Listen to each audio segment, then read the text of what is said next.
I'm not going to sing tonight. I want a hand for that. Thank you. I knew that would make you happy. I told some of you the story of the man who needed his tallis cleaned before the High Holy Days. And he always brought the tallis to Cohen the cleaner, and he walked to Cohen the cleaner to find that Cohen was no longer at Cohen the cleaner. His name was there, but it's run by O'Shaughnessy. O'Shaughnessy said, I've been Cohen's right hand for 20 years. He retired. I'm now running Cohen's tailor shop. So I said, well, okay, can you clean my tallis? Of course, I'll do a beautiful job. He comes back before Shabbos, and he says, that'll be $49.95. He said, $49.95? Cohen always charged me $5 to clean the tallis. You're charging me $49.95? Cohen never got all the knots out.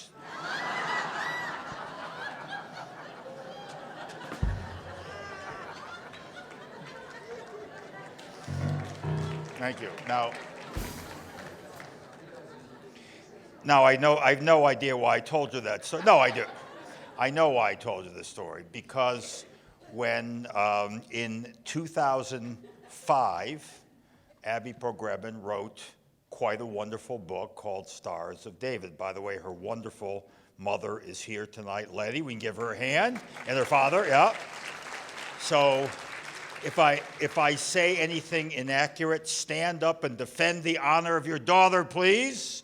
But she wrote, and in recent interviews said that in doing this book, dealing with 62 prominent Jews, I mean, partly I was searching for my own Jewish identity, as so many of us do during the course of a lifetime. And you see in the program those people in the book who will put the song tonight in this wonderful show. But I just wanted to read a couple lines from her prologue about a couple of the people, many of whom are not going to be done tonight. As she was talking to each, she said, Edgar Bronfman Jr. initially rejected Judaism because he rejected his father. Alan Dershowitz gave up his Orthodox observance because he couldn't defend it to his children. Justice Ruth Bader Ginsburg spurned Jewish ritual because of its sexism. Mike Wallace, long labeled a self-hating Jew because of his coverage of the Middle East, recites the Shema every night. Natalie Portman feels ashamed of her Long Island hometown materialistic Jewish values. Katie Martin never quite forgave her parents for hiding the fact she was Jewish. Kenneth Cole has misgivings about agreeing to raise his children in his wife's Catholic faith. So you understand why I told you that story. The ability to try to get the knots out of one's own personal identity, to come to terms and to ultimately feel the great pride in Jewishness that we do, not only a reaction to anti-Semitism, but reaction to the absolute miracle that the Jews are still here thousands of years after they tried to wipe us off the world stage, and our embrace of what is a magnificent faith, heritage, and history. And it would be interesting to re-interview these 62 to see where things are. So they had the idea, I know Abby was profoundly involved in putting this book into musical form, and I have to tell you that our wonderful senior cantor, Rebecca Garfine, has done this show and has sung across the country. You're in for a real treat. Not only, you'll see in the program some of the great cantors in the country. Now, I am 100% objective when I say that we have the two best cantors in the entire world. My colleagues, Rebecca Garfine, who has been my partner for 19 years, Cantor DeLoe, who is celebrating a milestone birthday. I'm not giving away the number, but it's this week, so you wish her a happy birthday, has been with us over 10 years. So they are a remarkable cantorial team. They are amazingly talented. They are and they have a great cantorial partnership, but they have brought tonight, you'll see in the program, I'm not going to introduce them individually because they're in the program, some of the great cantorial talents that we possess in the American cantor today. So as you listen and enjoy, maybe tonight you will hear something that will help you in your own quest to unlock the knots and to feel total pride in the great blessing that we have to be part of the Jewish community. Thank you. Enjoy. On with the show. All right. Me? I'm doing it?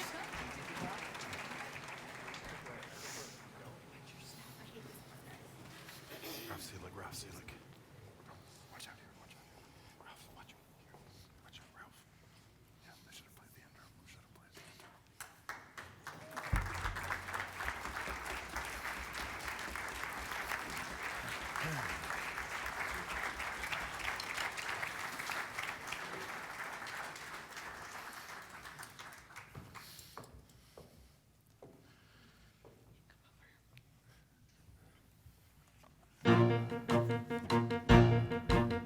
Steven Spielberg, Nora Ephron, Kenneth Cole, Edgar Bronfman, Dustin Hoffman, Al Franken, Wendy Wasserstein, Aaron Sorkin. Before I was 16, if you had asked me what percentage of the country's population was Jewish, I probably would have said about 45%. One Jewish journalist, curious and confused, asked some very nosy questions of some very famous Jews. Done a lot of doors, and she got a lot of them to talk. Many of them dug deep, some of them balked. But a journalist nudges and writes what she hears. And they all have a story, so she perseveres. I kept my grandma Seder plate. I was traumatized by Hebrew school. Christmas presents always seemed so great. I could never stay awake in shul. I'm not so much a Jew as I am what you'd call Jewish. I would never move to Boca.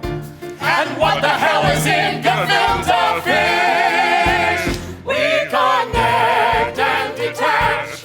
We're inspired and unmoved. We worry our ancestors might disapprove on all the questions we struggle with.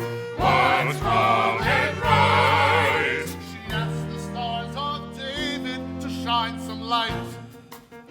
Tony Kushner, Gwyneth Paltrow, Larry King, Gloria Steinem, Kira Sedgwick, Leonard Nimoy, Mike Nichols, Natalie Portman.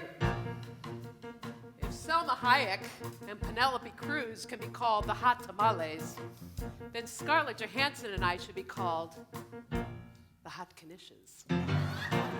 Jewish journalist listened as they kvetched and felled.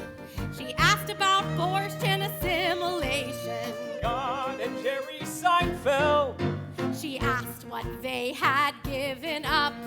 what they still held dear. Some said it's my heart. Some said it's unclear. According to my parents, it specifically says in the Torah that you can eat shrimp and bacon, but only in a Chinese restaurant. But a journalist nudges and writes what she hears. And what she hears. My dad used to teach me the prayer. And what she hears is. They all made fun of my hair. I love St. Patrick's Day. Yes, I picked a new name. And when you have a baby, it changes the game. And it's bad for the Jews. No, it's good for the Jews. For the Jews, for the Jews, for the Jews. We connect and detach. We're inspired and unmoved. We worry our ancestors might disapprove on all the questions we struggle with. What's wrong and right? She asked the stars of David. I don't want to believe something just because my father did. She asked the stars of David. I don't know what it is that I'm looking for. that I need to hear. She asked the stars of David to shed some light.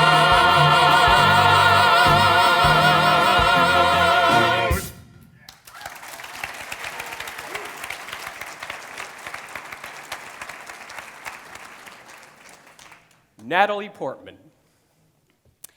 I grew up in a Long Island public school that was 60 to 70% Jewish. You belong to a temple, and it's totally for social purposes. It's the bar mitzvah, wedding, Rosh Hashanah place where you go and see what everyone's wearing. I had a fashion designer tell me once that when I wear a dress of his, it sells out across the country because Jewish girls look to me, and Jewish girls are the ones that buy expensive dresses. It made me sort of sad, because I want to be an influence in other ways than buy a pretty dress. To me, the most important concept in Judaism is that you can break any law of Judaism to save a human life. And I think that's the most important thing, being human.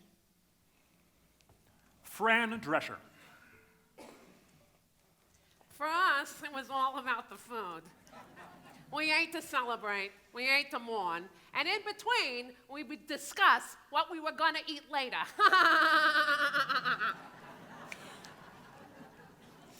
Al Franken. The private school in Minnesota where I went in 10th grade was founded as a Protestant school for boys. I used to say they started letting Jews in to keep the SAT scores up. During morning chapel, you'd sit in these pews and sing Protestant hymns like Onward Christian Soldier, that kind of stuff. So one day I'm about to leave math class, and my math teacher, Mr. Lundholm, Harold Lundholm, says to me, "Mr. Franken, could you stay after class?" I said, "Sure." And everyone leaves, and he says to me, "I notice you don't sing the hymns in chapel." I said, "Okay, well, the thing is, I'm Jewish, and the hymns are Christian, and I wouldn't want to undermine the sanctity of the songs by singing something that I don't believe in." And he said, "You want to go to a good college, right?" And I said, "Yeah." He said, "Your math grade's going to be very important." I said, "Yeah." He said, "I'd sing the hymns if I were you."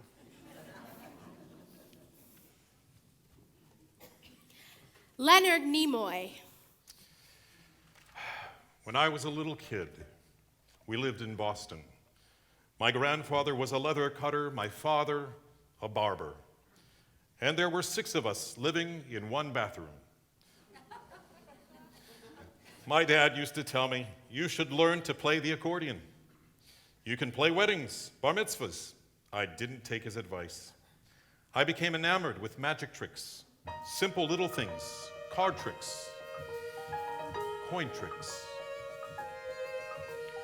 Long before Star Trek, long before Spock, I was Lenny the Great in a living room magic show, the only performer in a blue-collar block in Boston's West End.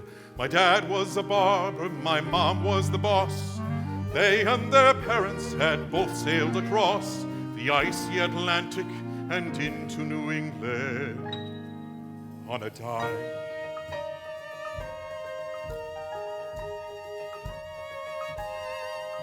I was Lenny the Great, had a whole slew of tricks. Though Dad said I'd do better playing accordion, I performed nightly with my magic tricks, using scarves, balls, coins, and cards. But there was one trick in a novelty shop that a clerk guaranteed would make every jaw drop. And after 6 months of saving, he sold it to me. It was mine. I ran on the bag in my hand. I conjured up magic commands. And when I opened the package, I couldn't believe that the clerk at the store had a trick up his sleeve. I could see the hate spilling onto the floor, papers and pamphlets and drawings galore, saying the Jews should be hated and feared. And that was the day that Lenny the Great disappeared.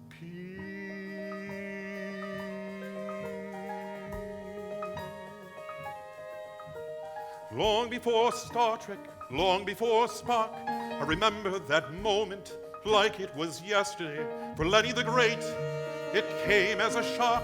You can practice and practice, but like it or not, there are roles you were born to play.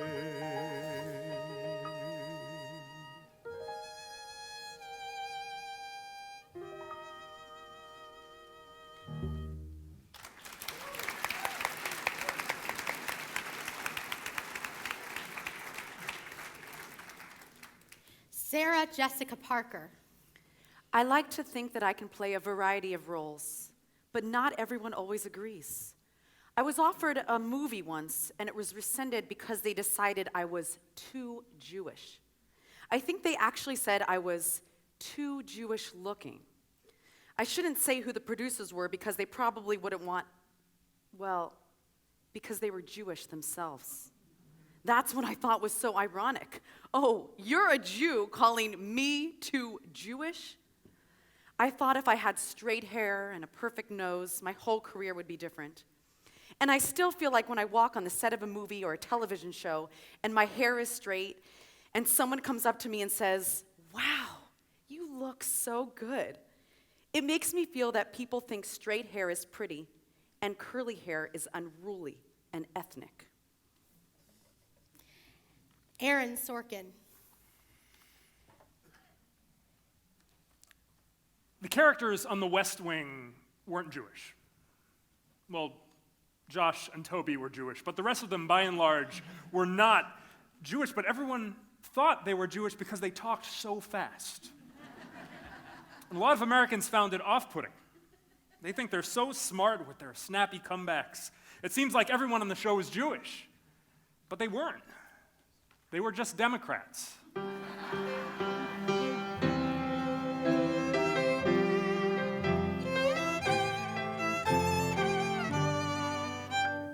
Hey, welcome to TV land where West Wing is a hit and all the characters are known for their intelligence and wit. You see, I'm the writer and a proud one, thank you God. But lately I have noticed something odd. Something odd. You see, when you write characters who rattle off bon mots, then everybody knows that they are one of those. It's not a new idea, although to me it's kind of newish, that when your cast talks really fast, it simply means they're smart people, smarter than you.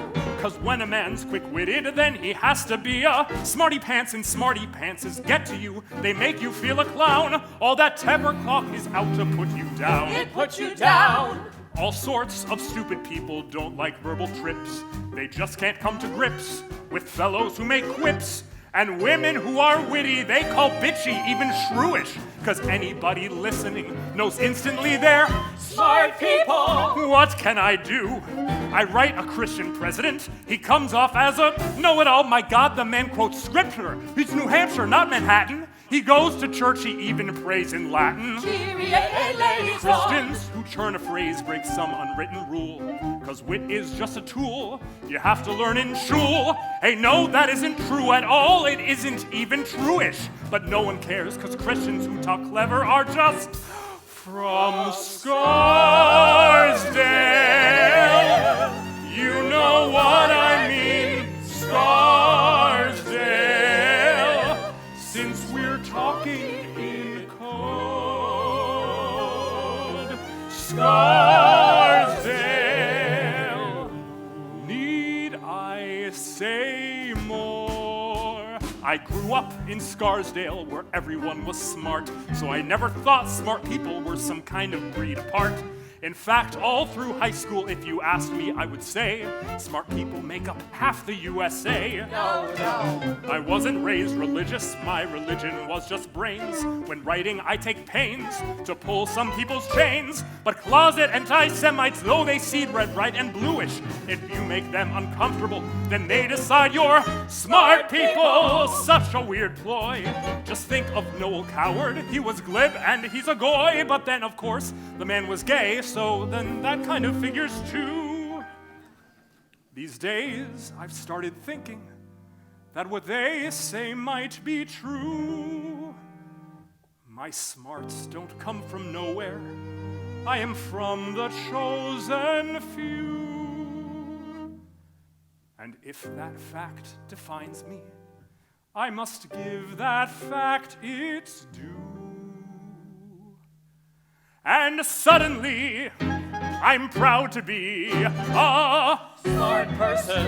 and a Smarty pants. Know it all. Trying to vote. smart people.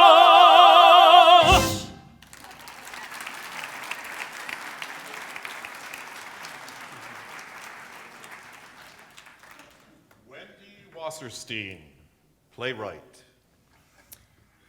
When I graduated from the Yale School of Drama without a marriage prospect, my parents called me on the phone and sang, "Sunrise, sunset."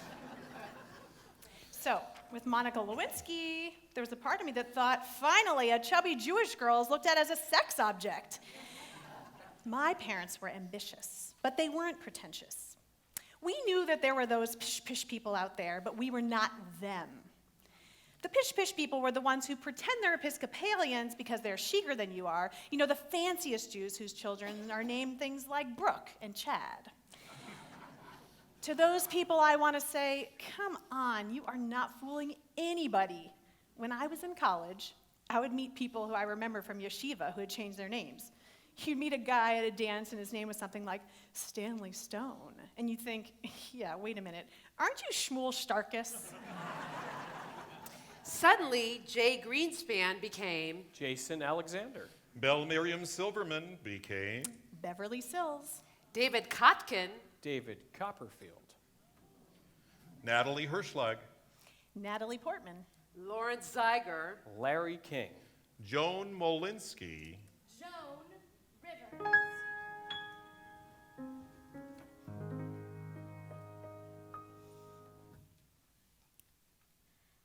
There are people I know who live to retire. They don't want to do shit but sit and knit by the fire. Posts pictures on Facebook of grandkids and quell. And the goys with their fishing. Well, that's my definition of hell. 4 a.m. I'm in the chair with the makeup and the hair. 6 a.m. the radio, hawking tickets to my show. Then it's off to QVC, my own line of jewelry. Replicas of what I own in demi, semi-precious stone. All you have to do is phone. You can own a piece of Joan in demi, semi-precious stone. It's a thing, really!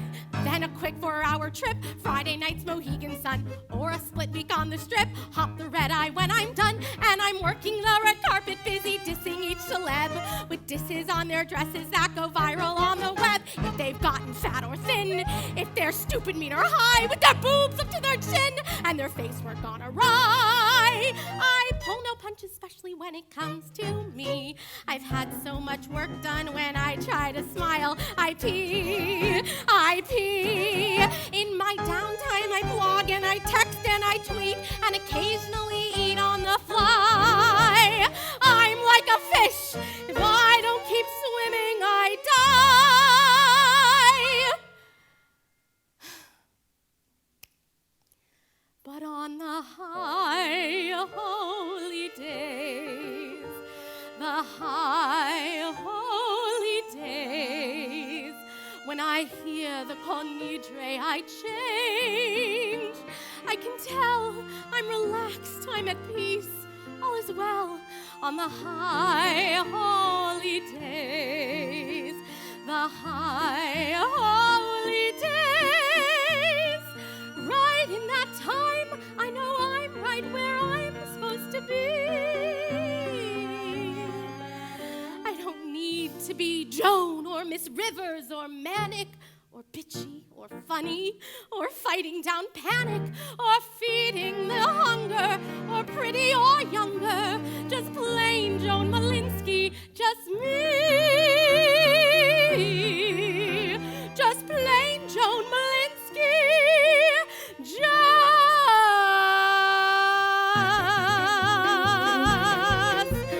earn each penny that I make, spend my whole life traveling. All the dough, where does it go? Mama likes to have her bling with the mansion in the park, and the Van Gogh on the wall, and the marble on the floor, and the butler at my call. I'd gladly date an older man and share my bed. But at this point, for him to be older, he'd have to be dead.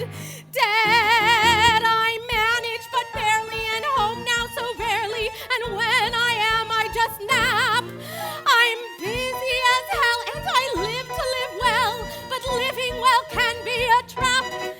You spend all of your time earning a living just to pay for the crap.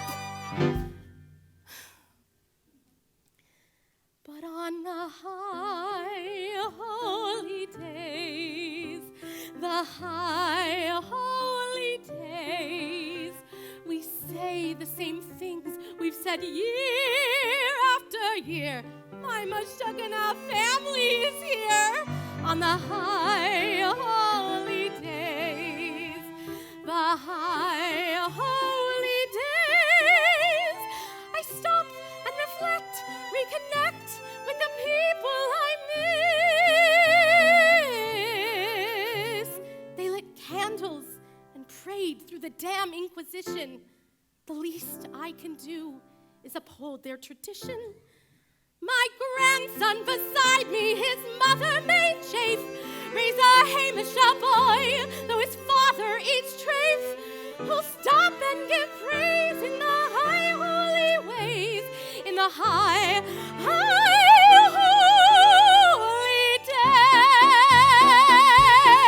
days. Just plain Joan Malinsky, just me.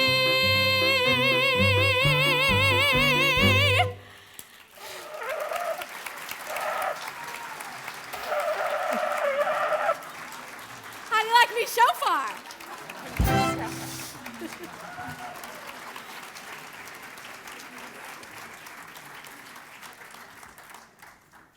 Andy Cohen, Bravo TV. I always thought the Jews were the cool people. So to me, we weren't outsiders. In fact, I kind of felt bad for the non-Jews. I was like, ugh, these are the people who eat mayonnaise on Wonder Bread? I mean, frankly, the only tantalizing thing to me about not being Jewish was bacon. But there was no question I was going to get bar mitzvahed. I mean, it was like a done deal, like an inevitability. Like, this is happening.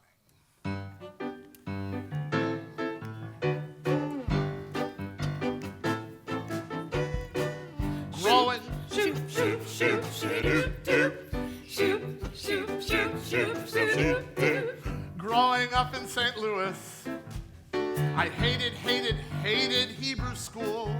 When they tried to make me go, I would fly into a frenzy.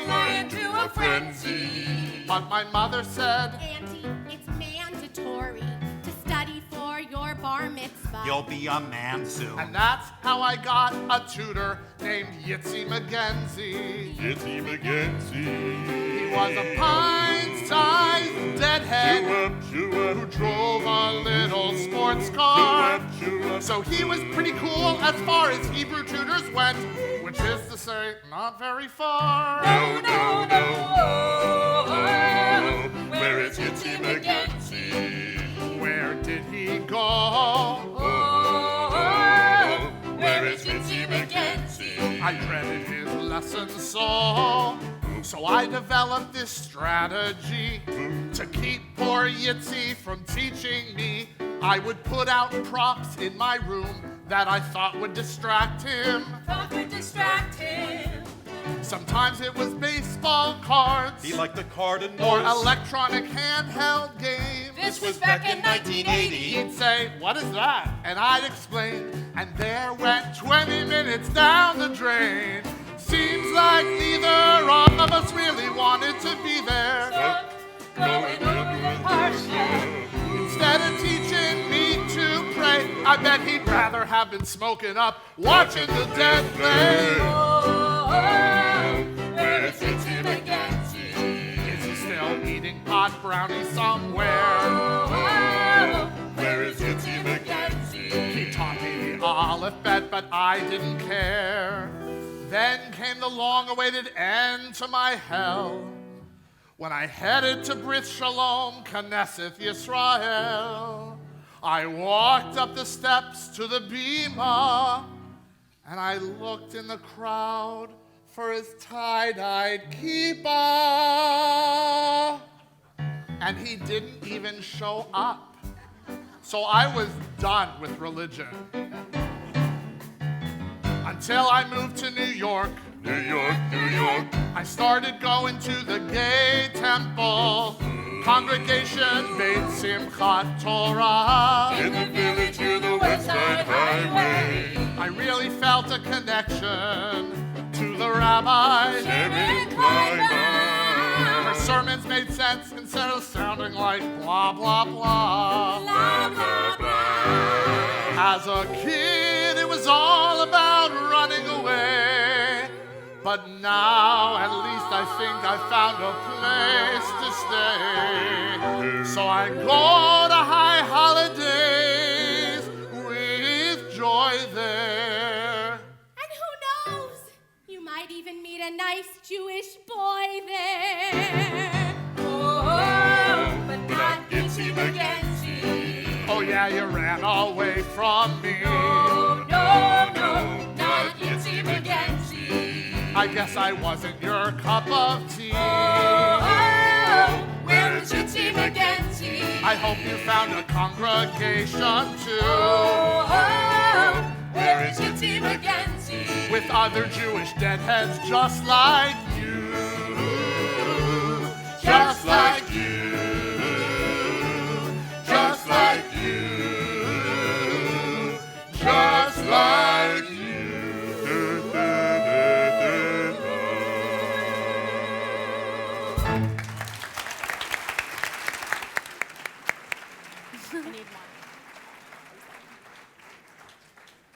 Supreme Court Justice Ruth Bader Ginsburg.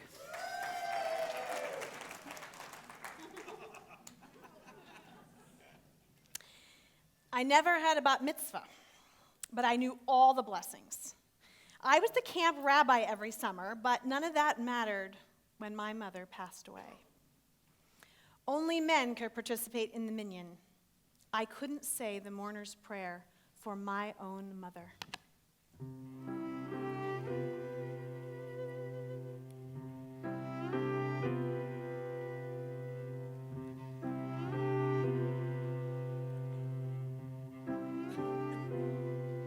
I'm 17 and mama's ill.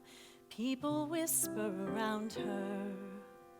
I'm expected to be brave. I say I'll try. The day before my graduation, I watched her die. We gathered in the living room, relatives and neighbors. I expected to stand up to chant the prayer, but the women were forbidden, which felt so unfair. Count me in the minyan, yes, I know the law, 10 men, 10 men. Please don't explain that to me again. She's been my closest friend since I was born, and now, Daddy, I just need to mourn. Please let me stand next to you, let me say the prayer. But laws can't be broken. They prayed without me, as if I weren't there.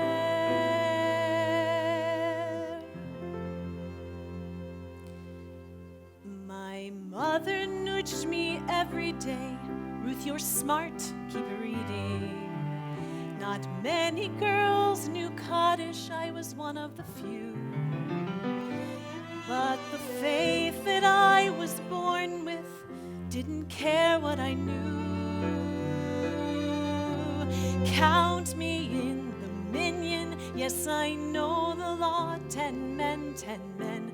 Please don't explain that to me again. She's been my closest friend since I was born. And now, Daddy, I just need to mourn. Please let me stand next to you. Let me say the prayer. But laws can't be broken. They prayed without me, as if I weren't there, as if I weren't there, as if I weren't there.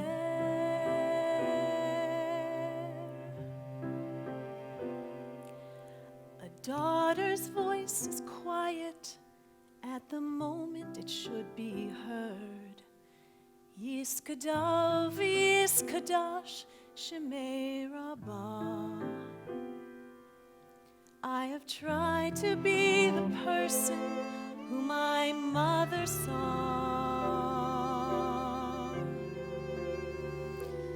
who my mother saw.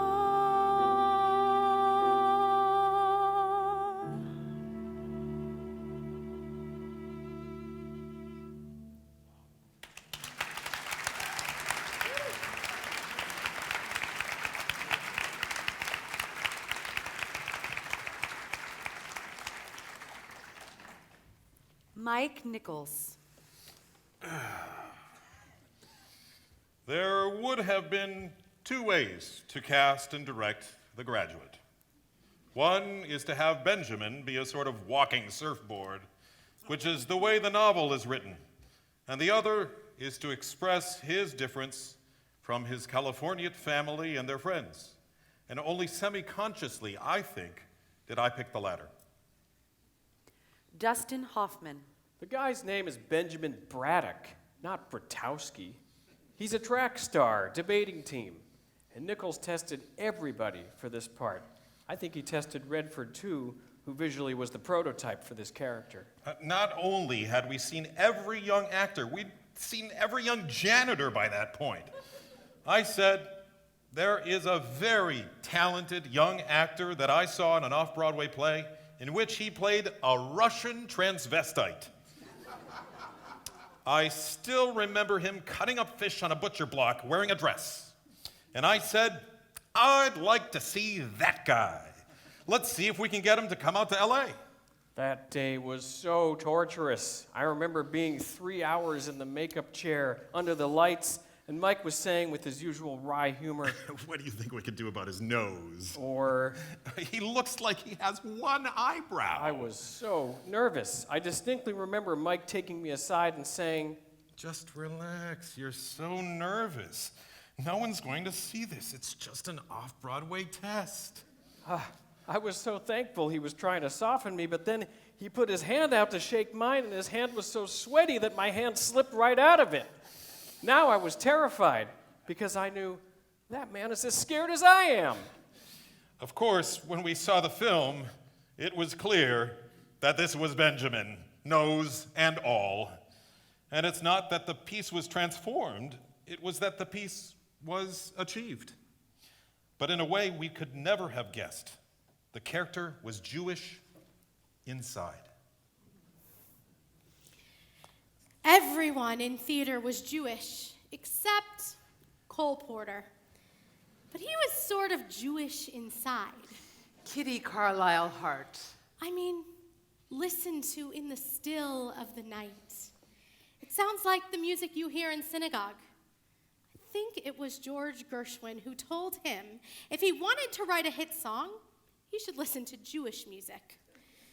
I remember my husband, Moss Hart, and I went to George Gershwin's for, what's it called when you read and they put Seder. George and Oscar decided that they would do the whole Seder in music. I think there are times when a whole flowering of art form occurs. The Greeks had the Parthenon. I don't think they had anything after that. The Italians did opera. And the Jews, American musical theater. Michael Feinstein.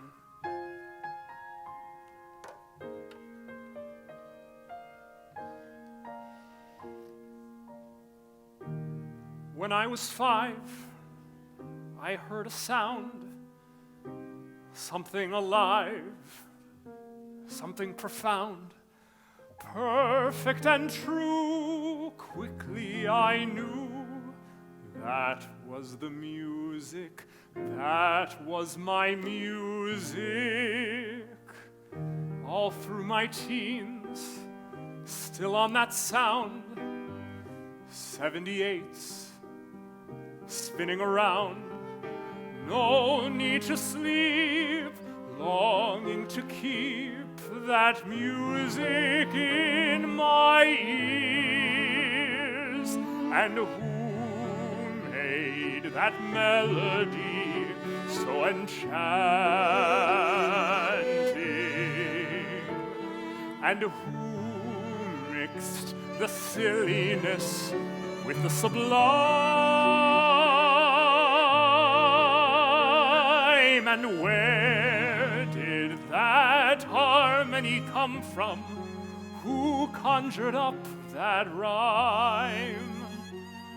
And who made us feel that true love is real and life could be divine in just a simple line?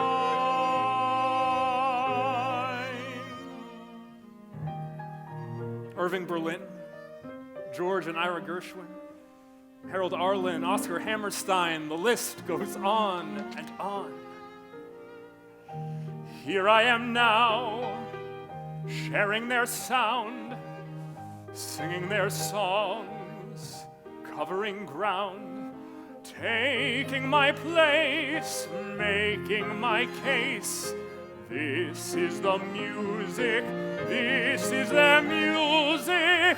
Once in a while, after I play, someone will smile, walk up and say,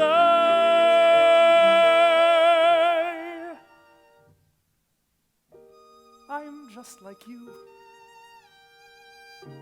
I hear it too, that music in my ears,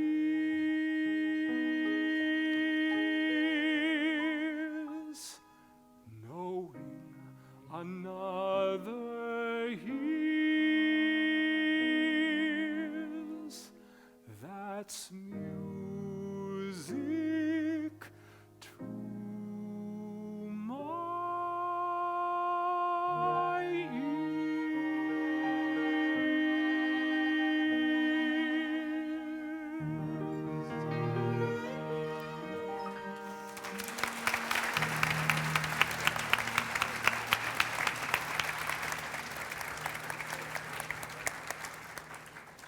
Scarlett Johansson. My mother is Ashkenazi. We have Shabbat and Hanukkah and Passover. My grandmother can speak Yiddish, but I only know a few phrases from her. I wish I could speak Yiddish. Lauren Bacall. I love being Jewish, but after a while it did become almost like a scar you were supposed to cover up. With all these people saying, you're Jewish, you don't look it.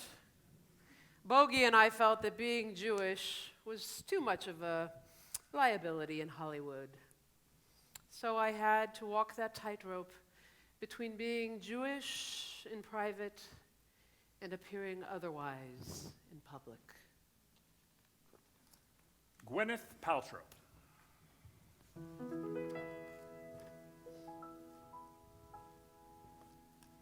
I've been compared to Grace Kelly, a patrician, regal blonde. Sure, we were both on the silver screen and lived across the pond. But she married royalty, I married rock. Truth is we come from opposite stock. Yes, it's a fact that we're both part Irish, but you're in for quite a shock. 'Cause I'm a who knew Jew. I'm a who knew Jew. They think that I'm super waspy, but I eat matzah too. I'm smart enough for Mensa, and I cook just like a Yenta. I'm a who knew Jew. Huh? She's a classic flaxen hair beauty on the red carpet striking poses. But I'm from the Pouchowitz line. For Christ's sake, I named my son Moses. Some say I do too much. My cookbooks and website give the press fodder. But I don't give a damn about that, 'cause I am my father's daughter. Yes, I am a who knew Jew. She's a who A who knew Jew. We're as surprised as you. They think that I seem a shiksa, but I spin dreidels too. She's a Jew. Who knew? I eat macrobiotics, and I understand neurotics. I'm a who knew Jew. Huh. I have all my old chums from NYC and never cared about Hollywood rumors. Never can now. 'Cause through it all, I've always kept my daddy's grounded sense of humor. Yeah. I played Emma and Pepper Potts, infusing my roles with chutzpah and moxie. Whenever I walk in a character's boots, I never forget my true Hebrew roots, 'cause I'm a who knew Jew. She's a who knew. A who knew Jew. She's a Jew so new. They think that I'm a platinum Gentile, but I spin dreidels too. Get the Gimel girl. I played Shakespeare's lover, and I'm a doting Jewish mother. I'm a who. She's a who knew Jew. Jew. She's a who Who knew Jew? James Franco? Who knew Jew? Harrison Ford. Who knew Jew? Harry Potter? Who knew Jew? My love for food and family, my father passed it on to me. I'm a who knew Jew. Oh, surprise!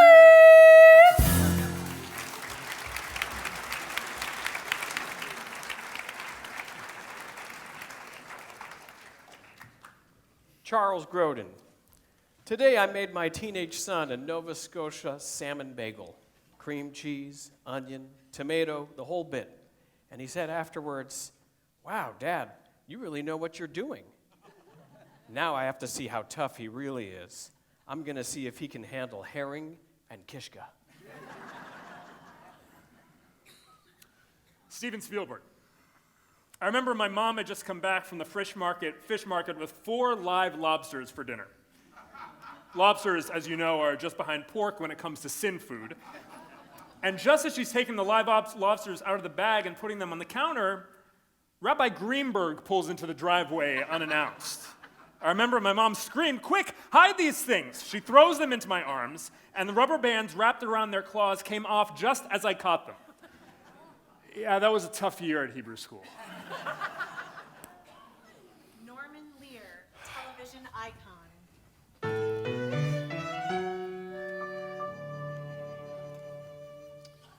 Well, since you asked, it seems to me the answer's this. My Jewishness has undergone a metamorphosis and turned into social consciousness, a passion for justice. I'd like to think my life now is an open book, a book that says,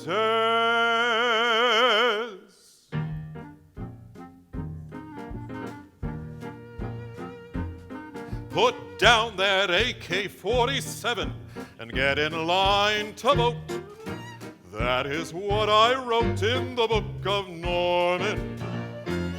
Though we should all be free and equal, we're not there yet, I fear. That is why I'm here with the Book of Norman. I think my background accounts for why I feel so intense about fair play. I will stand or I'll fall, seeking justice for all. This is the American way. When Congress flouts the Constitution, it fills my soul with rage. So I add a page to the Book of Norman, to the Book of Norman, Milton Lear. That's the heart of it. My shows weren't that controversial with the American people. My shows were controversial with the folks who claim to know what's best for the American people. This favored land shall be forever the country we revere, long as we adhere to the Book of Norman, to the Book of Norman. Boy, the way Glenn Miller played. Milton! Well, we're moving on up.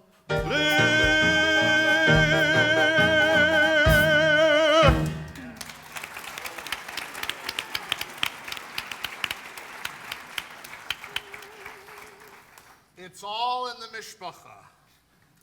Dr. Jerome Groupman, Chairman, Harvard Medical School. My background was very religious, while the woman I married grew up completely assimilated. So we had to negotiate our two brands of Judaism. The deal was that she would agree to keep a strictly kosher house if I learned to ski.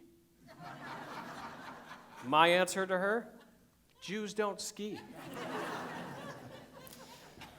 Beverly Sills. I always tease my husband that he thinks all operas end happily because he doesn't stay until the very end. When we were first engaged and I told my mother he wasn't Jewish, she burst into tears and she said, "Why does everything happen to my baby?" Kenneth Cole. A lot of this journey of mine back to Judaism became more impassioned later on, long after I had made a commitment to Maria to raise our children in her Catholic faith. But this is what we agreed to do, and I felt this is what we needed to do for the children. And it's hard for me every day. I know when my father passed away, I began to ask myself, why did my heritage matter to me? Which is not to say I wasn't proud of it before, because I was. And I knew, of course, for these thousands of years, how many people had given up everything for the sake of that identity. And yet, what was it about this identity that I wanted to hold on to, that really distinguished me as me? Children, I'd give you all I have. Always do the best I can, though I may not understand your Sunday singing. Can't count the things I haven't taught you yet from the books my father left, books I'd barely even read. What was I thinking?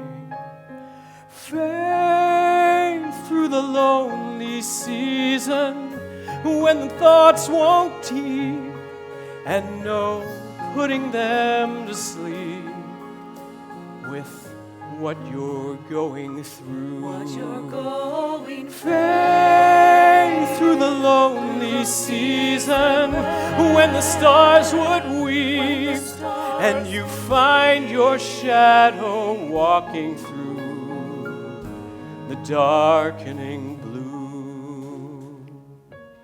I mean, is who you are the faith you were born into by no choice of your own? How could I consent? Hardly knew how much it meant. Such a sorry testament. Just how far I went. My shoes and I'd gone wandering. Never stopped to see the story end with me. Spilt the wine of memory. Some Elijah left for me. 4,000 years of history. Have you set your people free if still they're wandering? You think, okay, we can raise our kids this way. I can do this today. But then, how will I feel about it tomorrow? Face through the lonely season when you're counting sheep and no stopping what you started through the darkening blue. But then who was I to choose your path? Follow this, don't follow that. Choose your mother, not your dad. Would not, could not put you through that without breaking. All that matters in the end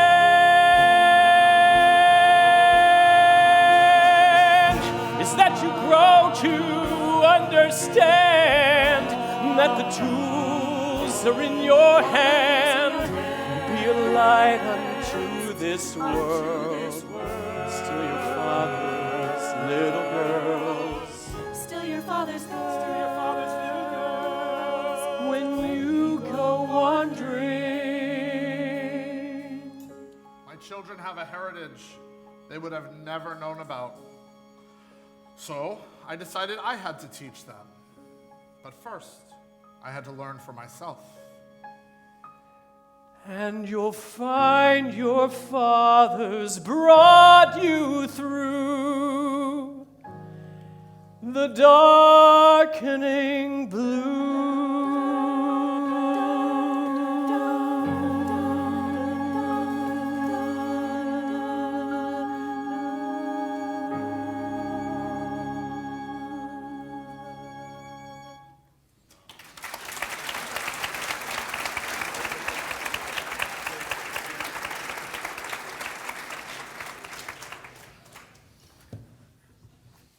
Gene Wilder. The closest I ever heard my father talk about God was when I came out into the rain and opened my umbrella in the living room. He said, "Jerry, close the umbrella. You're gonna bring us bad luck." I said, "Dad, are you superstitious?" He said, "Not in the least, but why take a chance?" Mike Nichols and Elaine May. When Elaine and I were a comedy team, we had a sketch that was about a Jewish mother. And the way that it came about was that we were already working in New York, and one day my real mother calls and says, Hello? Michael! This is your mother. Do you remember me? I called Elaine and I said, I have a new piece for tonight. Elaine played the Jewish mother who said she hadn't eaten in days because she didn't want to take the chance that her mouth might be full when her son finally calls. I hope I haven't made you feel bad. Are you kidding, Mom? I feel awful. Oh, honey, if I could believe that, I'd be the happiest mother in the world. When my mother saw that sketch, she thought it was Elaine's mother we were doing. And Elaine's mother thought it was my mother we were doing. But we were free at last. Jewish introspection and Jewish humor is a way of surviving. If you're not handsome, and you're not athletic, and you're not rich, there's still one last hope with the girls, which is being funny.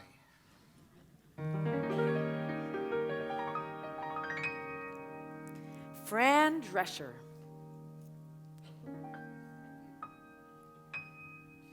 My family came from Flushing, not Flush by any means. I dreamed of stardom living in the Tuchus end of Queens.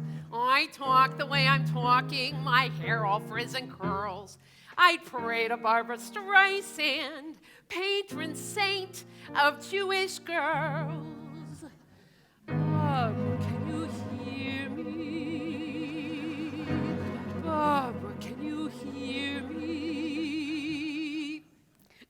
I met with an acting coach and a talent agent too. They said,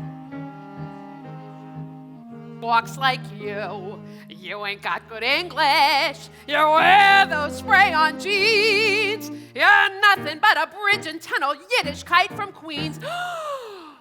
I was mortified, but as I turned to go, I heard a voice inside me saying, "Ach, what do they know? Ach, what do they know?" I said, "Ach, what do they know?" Now, technically, they may be correct, but even so, Fran, you come from chosen people. We feel it in our gut. Though I often wonder, sounds in for what? But if you try to be somebody else, you won't get very far. So don't be who you think they want. Just be who you are. But who was I? When I pitched The Nanny to the network, I said, think of it as a sound of music, only with the sound of me. And they said, we love it, but there's always a but. Don't think we don't love ethnic. Ethnic is terrific. We love a little flavor, but why be so specific? Can't you use a tad less Yiddish? The sponsor's getting skittish. Why not make her Italian, or better, even British? I was down to my last dime and out of hope. Still, I told Procter & Gamble, no way, no how, no soap. If you want a shiksa, then get a shiksa. Why should I pretend? And I don't know if you've noticed, but I don't exactly blend. It's in my blood and bones. I understand Jews. Let me play the part my way and put the Jew in Julie Andrews. Ach, what do they know? I said, ach, what? Nobody on my TV who's quite like me, yes, so I might as well stick to it. Give my dreams a try. Worst thing that can happen, I'll shrivel up and die. Then why not raise a poor? Don't be a third-rate someone else. Just be who you are. Now in 1 month I'm the cover of 3 different magazines, which ain't bad for this bridge and tunnel Yiddish kite from Queens.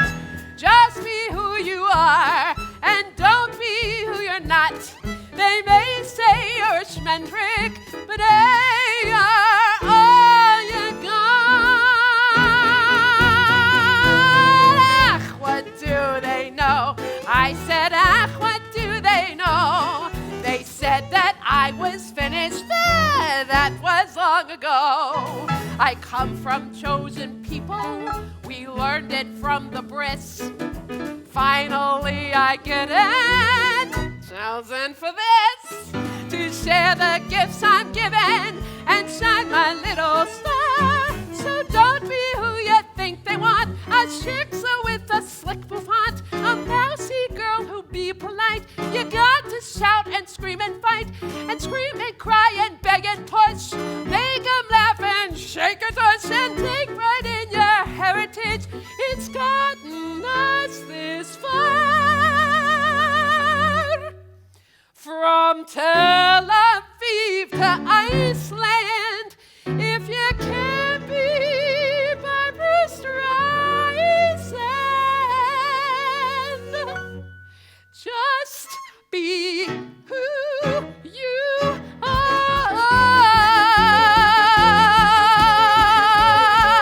And that's Fran.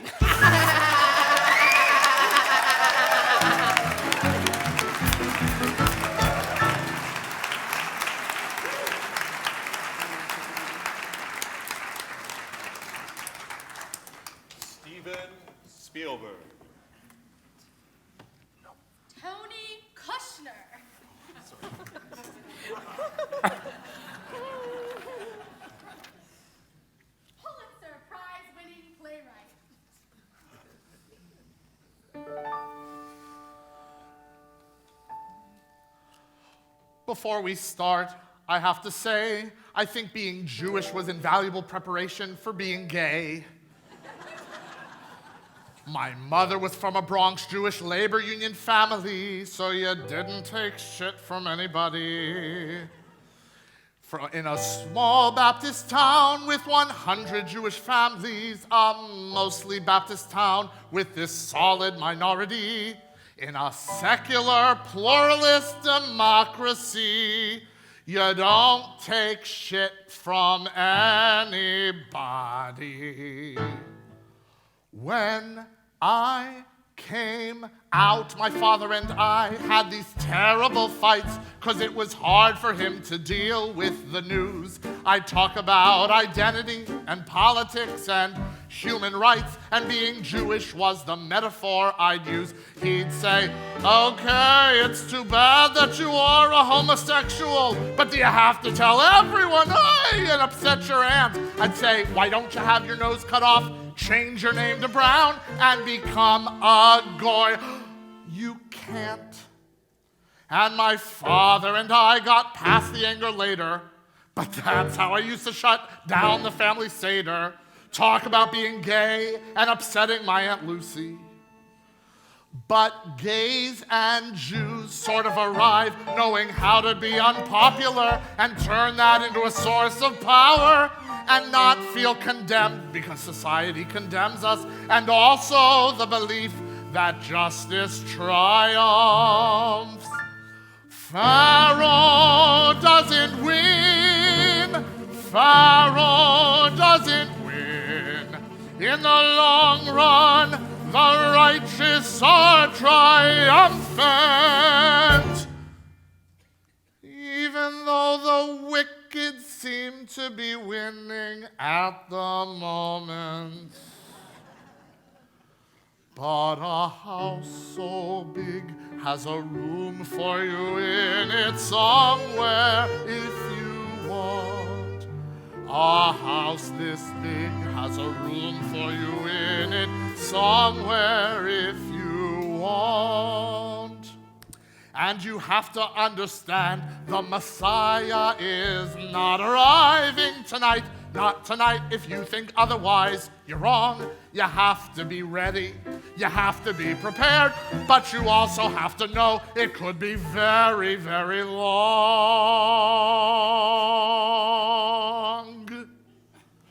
I think the reason we're so smart as a people is that the religion is such an imponderably difficult task. It can't be mastered. It's infinitely receding with every question that you ask. The Talmudic tradition is literally to me an embrace of the condition of being at sea. Right? But a sea so big has a boat for you in it somewhere if you want. A boat this big has a place for you in it somewhere if you want. My partner, Mark's father's mother, Minnie Moskowitz, a Russian Jew, just an ogre, just terrific. And Mark's mother, Harriet, was Polish Catholic. She first married, his father wanted to impress Minnie, so she makes this huge Seder meal. And at the end, to make a toast, Minnie Moskowitz says, I'm deeply moved that my new daughter-in-law, the enemy of our people, has made this beautiful meal for the Seder, while my ungrateful children have done nothing.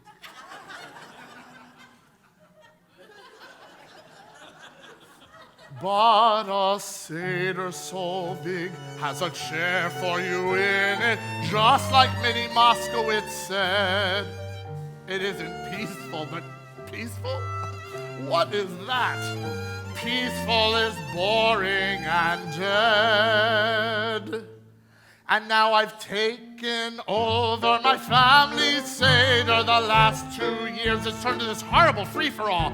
I have a cousin who's a doctor, and the both of us become, since the second intifada, just apoplectic. And like most Seders, when the subject comes up, it just turns into this terrible free-for-all. People yelling and screaming. It's just wonderful.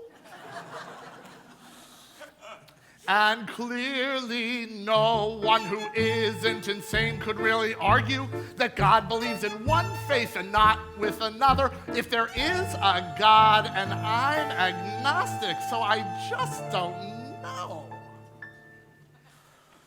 But a house so big has a room for you in it somewhere if you want. And I've found a couple I feel comfortable in. But one thing that Judaism teaches you, you never can stop thinking, even when your life's in danger. Every Seder that you host, every home that you make, your connection to God has to stay alive. And you are never let off the hook from that, ever. Pharaoh cannot win. Pharaoh cannot win. In the long run, the righteous have to triumph. Don't they? Even if the wicked seem to be winning all the time.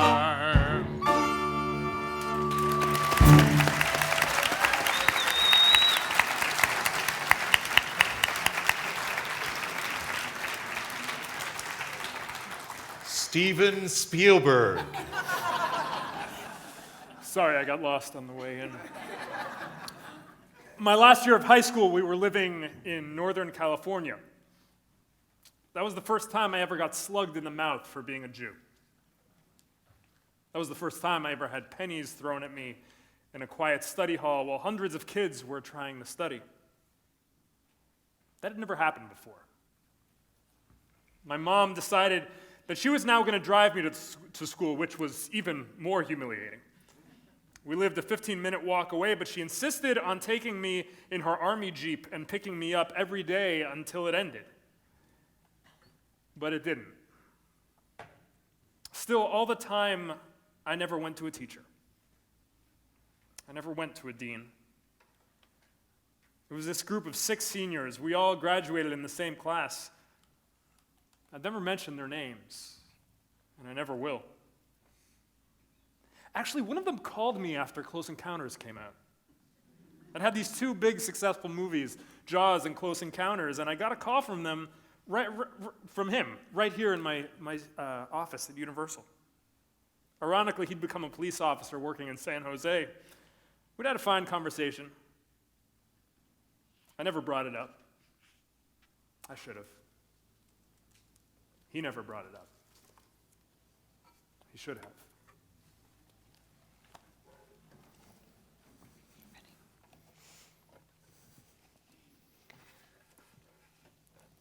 Gloria Steinem. A rabbi once said, "A woman belongs on the bima like an orange belongs on the Seder plate." For generations, women had a definite place when it came to the Seder. They polished, they shopped, they grated, they chopped. Like their mothers did, they salted, they washed, they worried, they noshed. Like their mothers did. Which platter, the gold? I like it, it's old. The chipped one? God forbid. They're starting out there, quick Abby, a chair for your Uncle Sid. And their brothers ate, and their fathers read, and their children sang Dayenu. And they, the women, did their part the only way that they knew. And suddenly I felt 5,000 years right there for me to see. The wind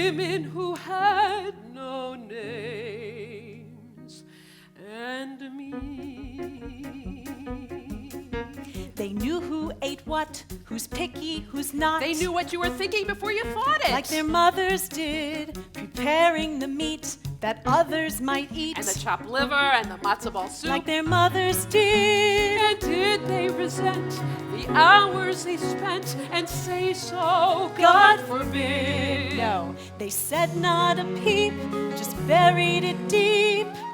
Like their mothers did, and their husbands read, and their brothers too, as they had for generations, while the women cooked and carried on their kitchen conversations. And I suddenly thought, this isn't how a Seder night should be.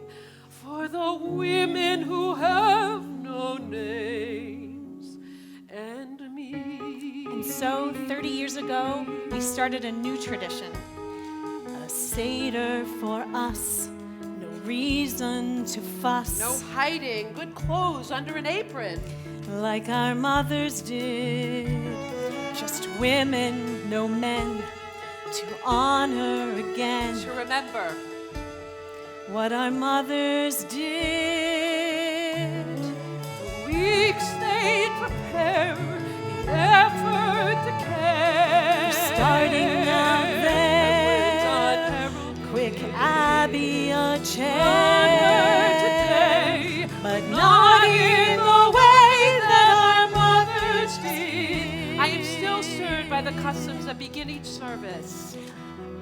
I am Abigail, daughter of Letty, daughter of Seal, daughter of Jenny. Pass a ball of water to wash each other's hands. I am Gloria, daughter of Ruth, daughter of Pauline. I am Hannah, daughter of Beth,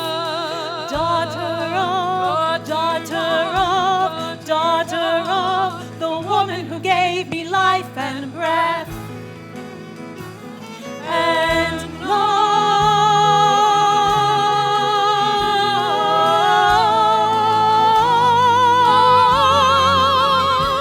And our mothers eat, and our sisters read, and our daughters sing in chorus, and we, the women, raise a glass to those who came before us. And suddenly I'm moved 1,000 ways I never used to be. By the women in all those picture frames, the bubbies, the tantas, amazing dames, the wonderful women who had no names, and me.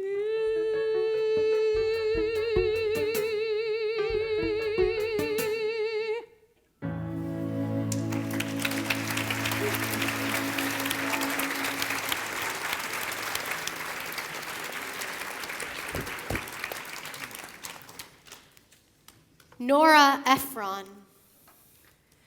I question whether it matters to me, but I question everything. Do you splurge or do you hoard? Do you live every day as if it's your last, or do you save your money on the chance you'll live 20 years more? Is life too short, or is it going to be too long? Do you work as hard as you can, or do you slow down to smell the roses? And where do carbohydrates fit into all of this? What are you going to do? Everything is my guess. It'll be a little messy, but embrace the mess. It will be complicated, but rejoice in the complication. Edgar Bronfman, philanthropist. Jewish continuity means what exactly? What are we asking young Jews to continue? The Judaism of their grandparents is gone. The immigrant experience It's in documentaries. The Holocaust and Israel's birth, they're no longer memory, they're history. For me, the future depends on what we know, Lador Vador, from generation to generation. When you start to learn, you start to care. At least, that's what happened to me.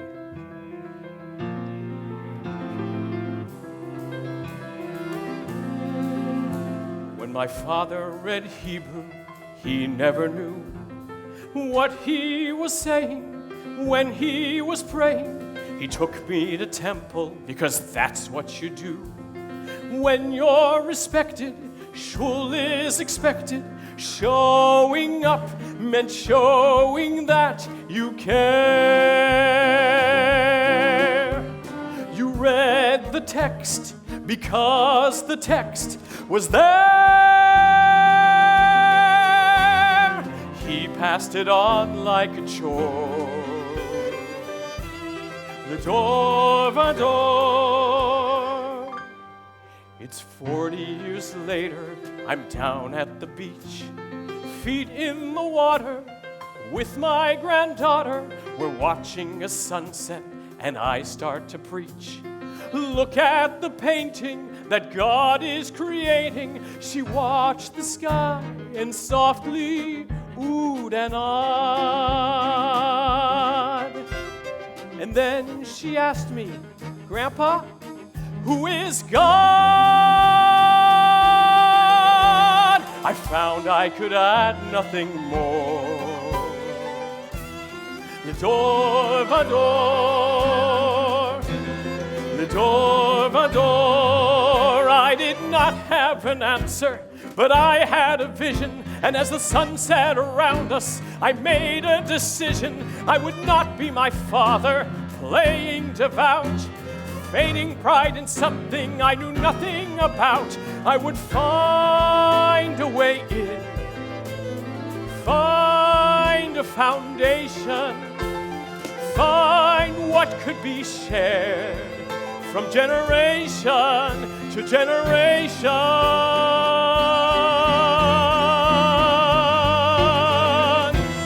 Lador Vador,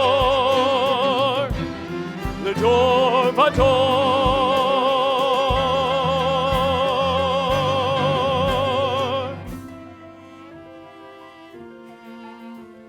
Until I turned 60, I never knew what I was saying when I was praying. Religion's not something to be guilted into. Build fascination without obligation. We mustn't make the same mistakes again. Enrich a life, enrich a world, and then you'll know what your role is for. Lador Vador, Lador Vador. We were raised with the belief that you were connected to the world. With both religions was a nice way to grow up. I don't believe in religion. I believe in spirituality. It's been very recently, to be honest with you, that I've felt in a little way, I don't want to go so far as to say in touch with things of the past, but the slightest fingertip connection that makes you feel something. I like that we're continuing. I don't want it to stop. If these people have struggled for thousands and thousands of years, who am I to say you buried your candles during the Inquisition and I'm not going to continue?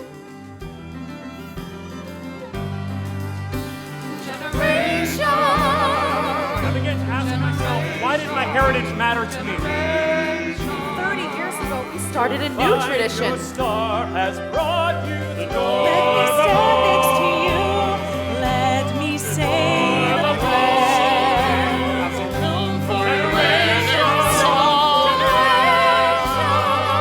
I am Abigail, daughter of Letty, daughter of Lucille, daughter of Jenny. I am Abigail, daughter of Letty,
Thank you, and good night.